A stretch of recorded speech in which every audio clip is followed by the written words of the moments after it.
मां के पैरों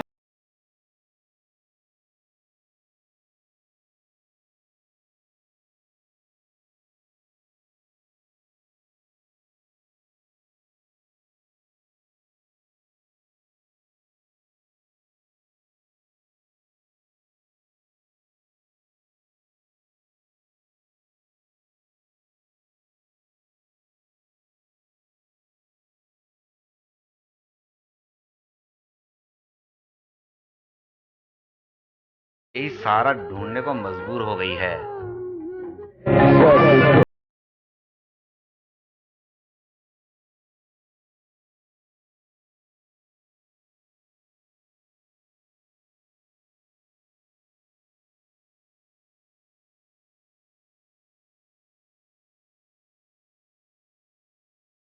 पत्नी रामचंद्र कुमावत चौमू के वार्ड नंबर 3 भोड़िया की ढाणी की निवासी है।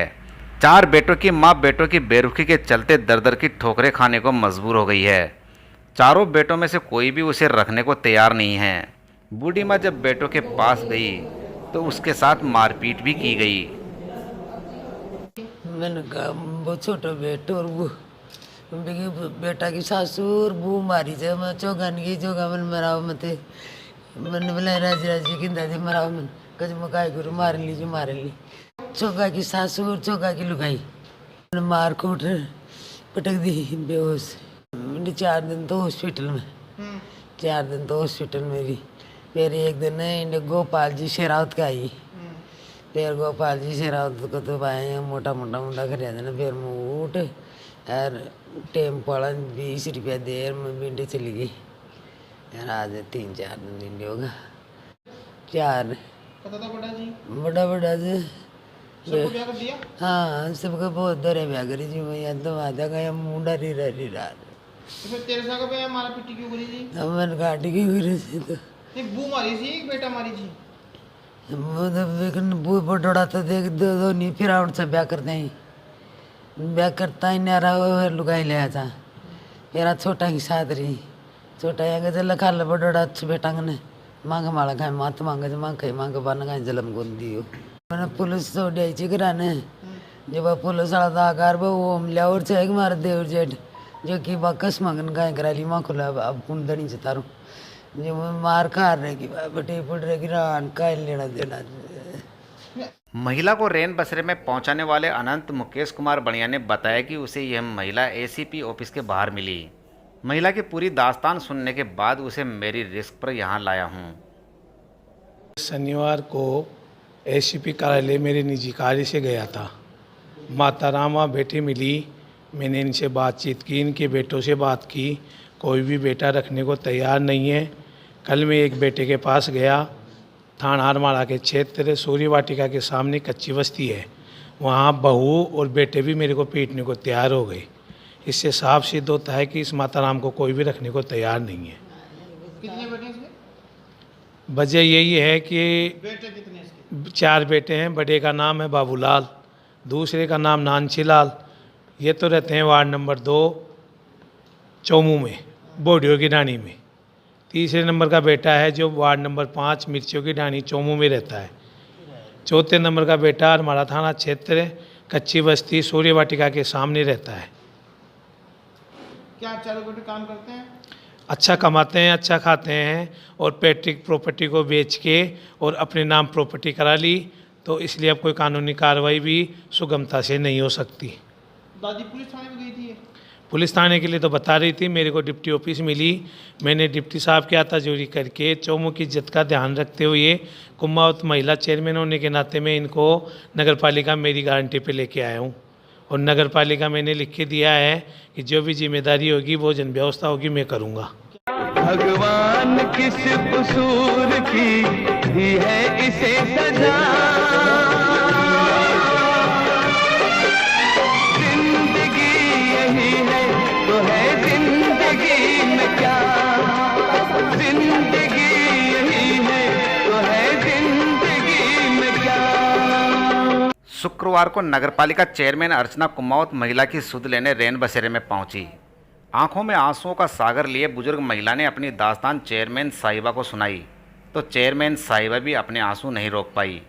महिला के अनुसार उसके 4 बेटे बाबूलाल, नानचीलाल, छोगालाल और राजू इतना कमा लेते हैं कि अपने परिवार के साथ उसका भी आसानी से पेट भर सकते हैं। लेकिन महिला की संपत्ति को खुर्द-बुर्द करने के बाद इन्होंने अपनी जिम्मेदारी से मुंह मोड़ लिया है और महिला को दर-दर की ठोकरें खाने को छोड़ दिया है। ये पिछले 3 दिनों से यहाँ पे रह रही है और मुझे इसकी जानकारी आज ही मिली थी, तो मैं इनसे मिलने आई और इन्होंने बताया कि ये यहीं से चोमू से ही बोडियो की ढाणी इसकी रहने वाली है और इनके 4 बेटे हैं और चारों ही इनको मार के और उन्होंने बाहर निकाल दिया और वो इनको जो इनकी पैतृक ज़मीन थी उन्होंने बेच के और अपने नाम कर ली और इसके बाद इनका कोई रहने का खाने का कोई ठिकाना नहीं है। तो ये पिछले 3 दिनों से यही है और मैंने सामाजिक स्तर पे भी कोशिश की थी कि समझाइश हो, पर ऐसा कोई मामला यानी कि ये सुलझ नहीं पाया। इसलिए मैं आगे जो कार्रवाई होगी, जो जैसे जो भी होगा इनके सहयोग में करूँगी। क्या वजह है कि इसको निकाला दादी में? वजह तो यही है कि जैसे बच्चे बड़े हो गए, उनकी बहुएं आ गई, जैसे अब परिवार में 4 बेटे हैं तो सब लोग ऐसे करते हैं कि आप रखो, तो यही कहासुनी अभी उनमें चल रही है। ये हॉस्पिटल में भी रहती है? जी, इनके साथ जैसे मारा इनको तो उसके बाद ये बेहोश हो गई थी। उसके बाद इनको 2 दिन वहाँ पे हॉस्पिटल में एडमिट रहना पड़ा था और उसके बाद वो थाने में भी गई थी। थाने से फिर ये अपने बच्चे के पास वापस जाने की कोशिश की थी, पर वो फिर वापस वही चीज़ थी कि वहाँ पे इनको यही था कि वापस उनको मार के और बाहर निकाल दिया जाएगा। तो ये इन्होंने थाने में फिर दोबारा गुहार की थी। नगर पालिका से क्या प्रयास किए जा रहे हैं इसकी सहायता के लिए? नगर पालिका से तो अभी यही प्रयास किए जा रहे हैं कि इनको रहने की जो सुविधा है वो यहाँ पे दी जा रही है और मुझे आज ये पता चला है कि ये पिछले 3 दिनों से यहाँ पे रह रही है, तो मैं आगे जो इनका सहयोग होगा मैं पूरा सहयोग करूँगी।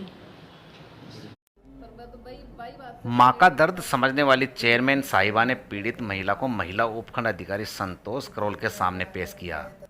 एसडीएम साहिबा ने त्वरित कार्रवाई करते हुए बेटों को बुलाकर कानूनी कार्रवाई करने की चेतावनी दी, तो बेटे मां को ले जाने के लिए तैयार हुए।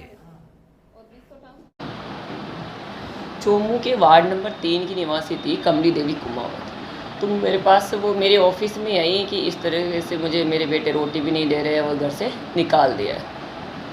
जब मुझे इन्फॉर्मेशन मिली तो मैंने उसके बेटों को जरिए फ़ोन ऑफिस से फ़ोन करके बुलाया, तो आ गए ऑफिस, उसके बेटे भी आ गए, बहू भी आ गई। तो पहले तो उन्होंने साफ मना कर दिया उनको ले जाने के लिए कि ये कुछ कहती है, हमारी बन रही है, आपस में लड़ाई होती है। फिर किसी न किसी तरह उनके बेटों से बात की, बहुओं से बात की, आपस में उनको समझाया कि भैया ठीक है, जो भी गलती इससे हुई या आप लोगों से हुई, अब आपको उसको साथ में रखना है। इसके साथ वो बूढ़ी माँ भी तैयार हो गई कि मैं ठीक है, मैंने कुछ कह दिया या गुस्से में आ गया या मैं इस तरह की कोई गलती नहीं करूँगी और आगे करूँगी तो मैं फिर मौका नहीं दूँगी इस तरह कोई शिकायत। ठीक है, इस बात पे राजी हो गए सारे वो और माँ को अपने साथ ले गए। यानी छाया मिल चुकी है माँ को? ठीक, बिल्कुल। दुनिया में माँ बाप के रिश्ते से बड़ा कोई रिश्ता नहीं है।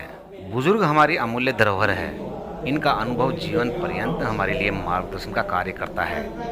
उनके लिए आप ही एकमात्र सहारा हैं। न्यूज़ वर्ल्ड 24 की टीम आपसे अपील करती है कि इन्हें बेसहारा करने के बजाय इनका सहारा बने। कैमरामैन सुनील पारासर के साथ ब्यूरो रिपोर्ट।